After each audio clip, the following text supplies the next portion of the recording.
Right, so what we're looking at here is a triangle. It's a special type of triangle denoted by the two lines. That makes it an isosceles triangle. With an isosceles triangle, the angles at the base of the two equal sides are the same. So in order to find angle X, if we can find either of those, I've then got enough information inside the triangle to find angle X. I can see here that I have the exterior angle, which is 122 degrees, which lies on a straight line. So I know that in order to find that angle there, I'm going to take 122 degrees away from my 180. That comes to 58 degrees.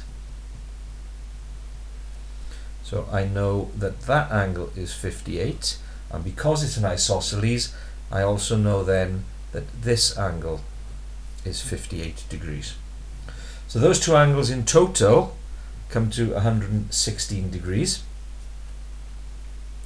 So in order to work out X, if I take 116 degrees away from 180,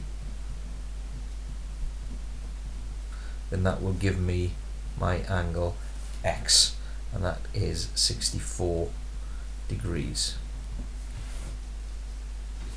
And that's that one.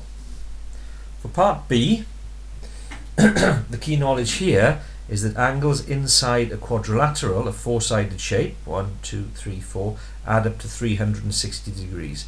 So that angle, and that angle, plus that angle must come to 360. These three in total,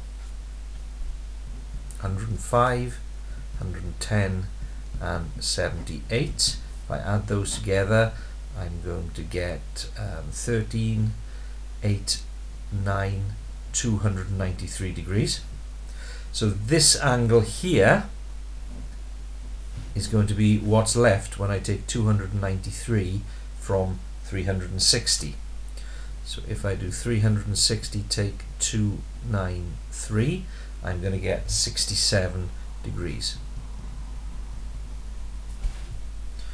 Okay, so I know that that angle there is 67 degrees. I can see that it lies on a straight line. So by taking 67 degrees from 180, I am going to get Y. So Y will equal 180 take away 67, which is 113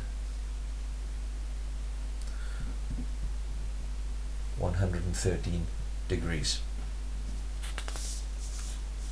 Moving to the next question.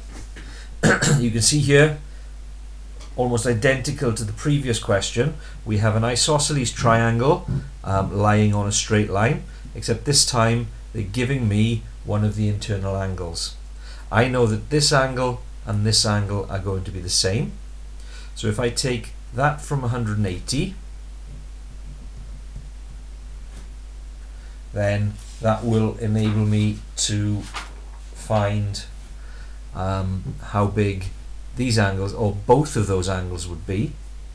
So if I do 180 take away 52, because it'll be on non-calculator paper, then I am going to get 128 degrees. So both of those together are going to come to 128. So each of those would be half of that, which would be 64. So that angle is 64 and that angle is 64. I need to find X. Lies on a straight line, so it's going to be 180 less 64. 180 less 64 is going to be 611, so 116 degrees.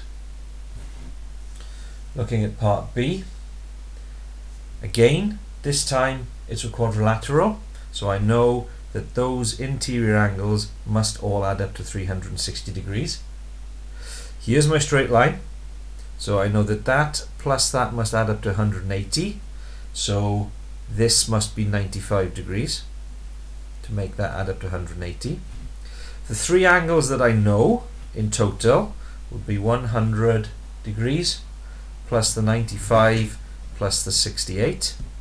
So if I add those together, 13, 3 down, carry 1, 6, 7, 16, 263 degrees. So those three add up to 360. So y would be 360 less the 263 that I've already got, which leaves me